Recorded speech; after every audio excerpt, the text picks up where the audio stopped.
Just when you think it's all over, here we go again. Yeah, that definitely is a surprise. So last year, we actually discussed the opposition taking on the leadership and the beginning of the Parsha, Korach's arguments with Moshe. We'll link that video at the end of this video. Seems even more relevant this week than it was last year. And before we start, I would like to thank our viewers for the feedback and comments we get throughout the week. It's amazing. Please keep them coming. And also, if you're enjoying this video, feel free to like it, comment below, and even share this video. And if you haven't subscribed to our channel yet, please do. It actually helps us with the channel. Now, this week, I want to discuss what happens after the story of Korach and his Ada, Korach and his crowd, going into the ground, Aaron placing all the machtot on the mizbech. You would think that that's where everything would end, and Moshe Rabbeinu would finally have peace and quiet, and nobody would argue with him anymore after everything that they just witnessed and that they just saw. However, when you look at the psukim, the next morning, literally the next morning, Am Yisrael comes, the crowd comes to Moshe Rabbeinu and complains. And what did they complain about? You guys killed Am Yisrael. And if this wouldn't have been in the Torah, you would have said to yourself, what is going on? This sounds like a joke. What do you mean you just killed Am Yisrael? The ground opened up. It was a miracle from Shemaim. It was not Moshe Rabbeinu Aharon. It was the ground that opened up. A unnatural thing happened right over there. But even more so, you have to ask, when you continue reading the psukim, when you continue reading, Kadosh Baruch Hu tells Moshe, this time I'll show them, this time it's enough. Go and collect all the presidents from the 12 different shvatim, make each one of them give you a staff, give you a mateh, and we'll show them this time. And a miracle happens that throughout the night, the staff, the mateh, grows on and leaves, flowers, and then even fruits. And you have to ask, what does this help with? Why is this miracle suddenly the miracle that's going to convince Am Yisrael? And it actually does convince Am Yisrael. As we see at the end of the Parsha, they just go, each one picks his own staff, looks at it, and suddenly peace and quiet. No more arguments with Moshe and Aaron. What exactly is going on over here? After the story of Korach, the story what we call of Moshe Aharon, what is behind this story? What is behind this concept of Aaron's Mateh? You know, a lot of the Mefarshim see this and explain that they clearly saw the miracles and they clearly understood, that Moshe is great and that Moshe was chosen over Korach and his people. But at the same point, they also saw something else. They saw that besides for Korach and his people, there were the 250 people who had good intentions. They were really trying to reach godliness. And we also see their punishment is somewhat similar to Nadav and Avihu, the sons of Aaron that we spoke about a few weeks ago. And more than that, the Netziv points out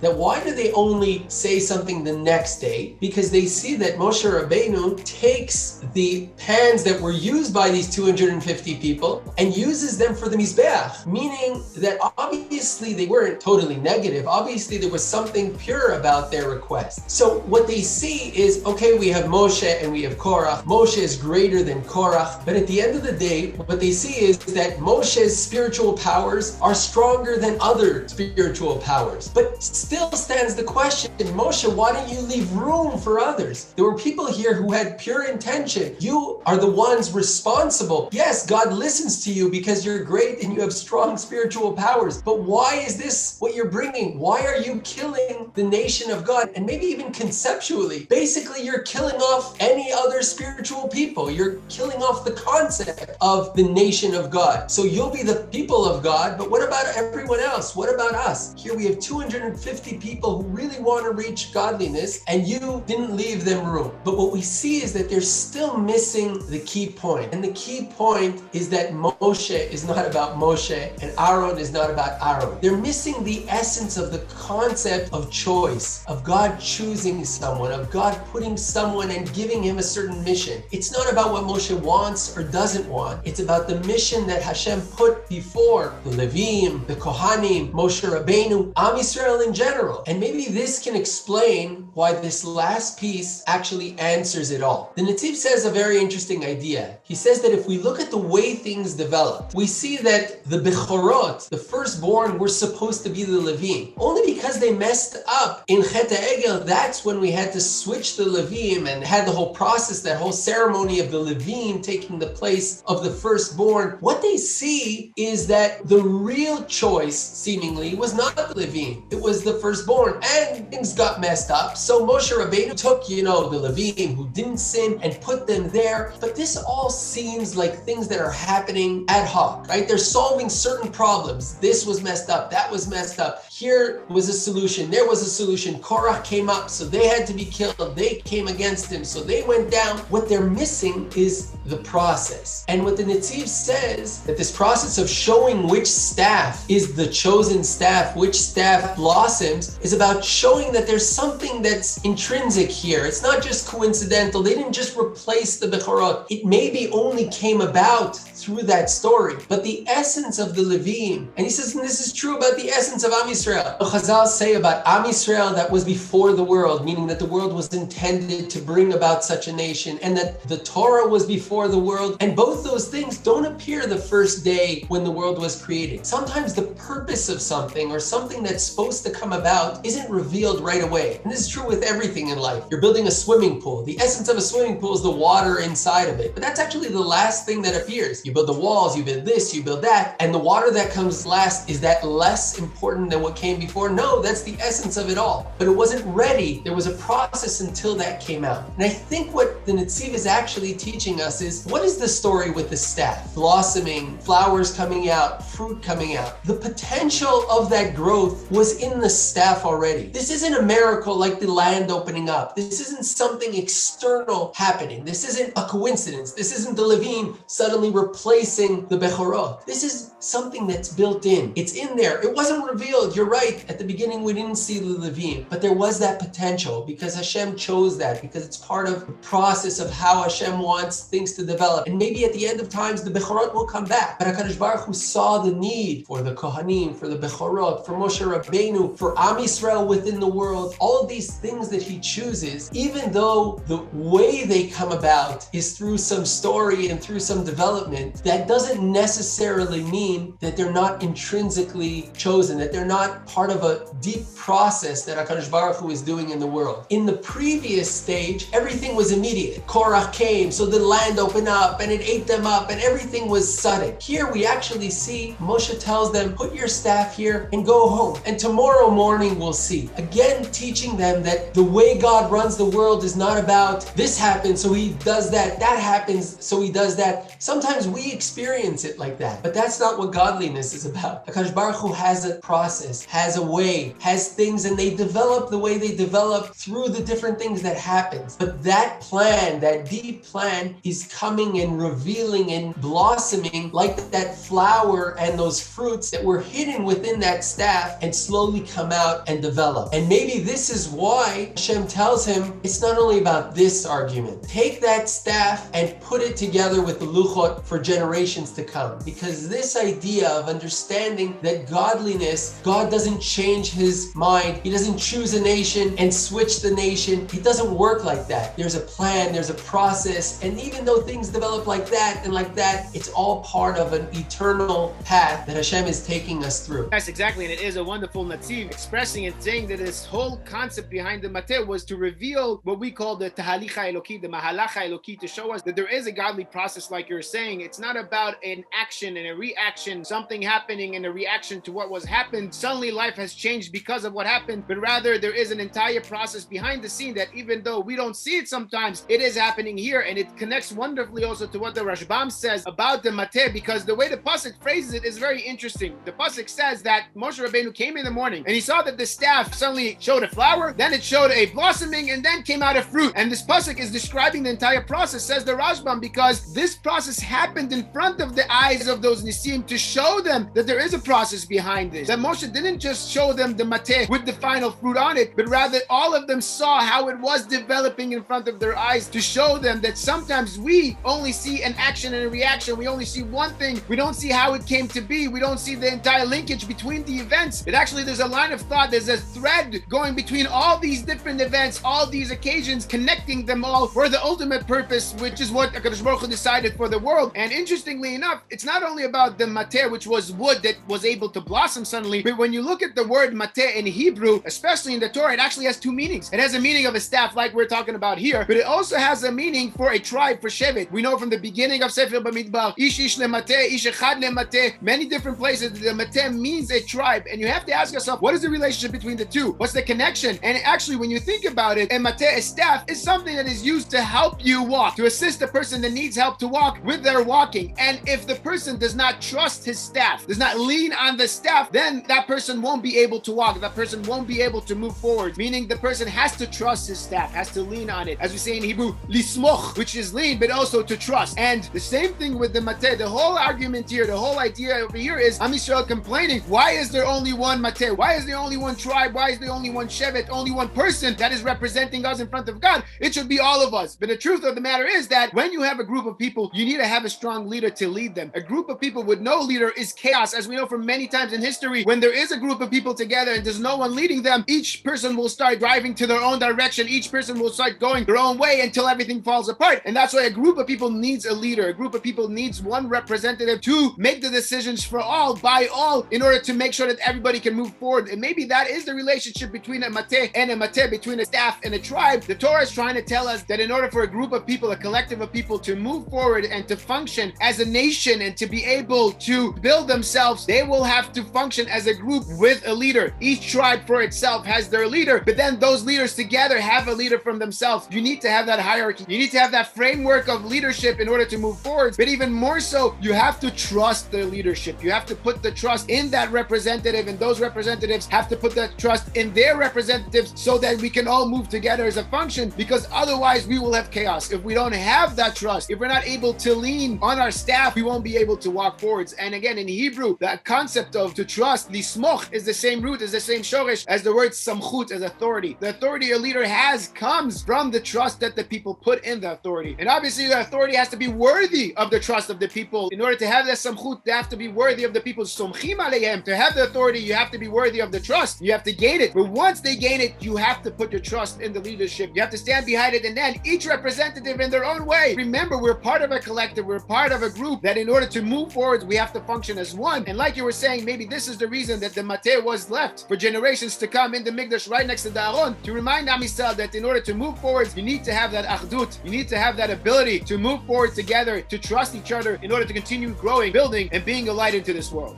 Speaking of light unto the nations, the concept of Am Yisrael being chosen not for itself, but for a purpose. Maybe just one interesting point when comparing this part of the Parsha to the first part of the Parsha. We see at the beginning it's all personal. We have names. It's Korach, Datan, and Aviram, and Moshe, and Aaron. And maybe when Am Yisrael complain, you killed Am Hashem, they're again making it all personal. It's not Hashem, it's you. It's all about this personal battle between you and Korach and who's stronger. And what Hashem does here with the matot, with the staffs, is that there's no more names anymore. It's not about individuals. It's, as you saying, a staff is a tribe. It's suddenly about ideas. It's about what we represent. And the choice is about choosing a certain tribe versus another tribe, and the different responsibilities, the different mission that each has. It's not about me and you. It's about what we belong to, what we represent, and what we're supposed to bring out in this world. When things become personal, they lose the real purpose that they were there for. Bringing it back, focusing things back on the tribes, on the mission, on who you belong to, and what you represent, brings the focus back to the real essence of being chosen for something. Again, whether it's a leader, whether it's the Kohanim, the Levim, or Am Yisrael as a whole. Exactly, and that's also, like I was saying, what we talked about last year's talk of an opposition, whether it's an opposition with legitimate reasons or an opposition that is motivated because of personal agendas. We'll link it right now, right here. It's really good. You might want to watch it. Shkoyach. Thank you. Yishar Koach. Shabbat Shalom. Thank you. Get Chodesh. Shabbat Shalom, and we'll talk again next week. For more Talking Torah videos on different topics, check out our YouTube channel.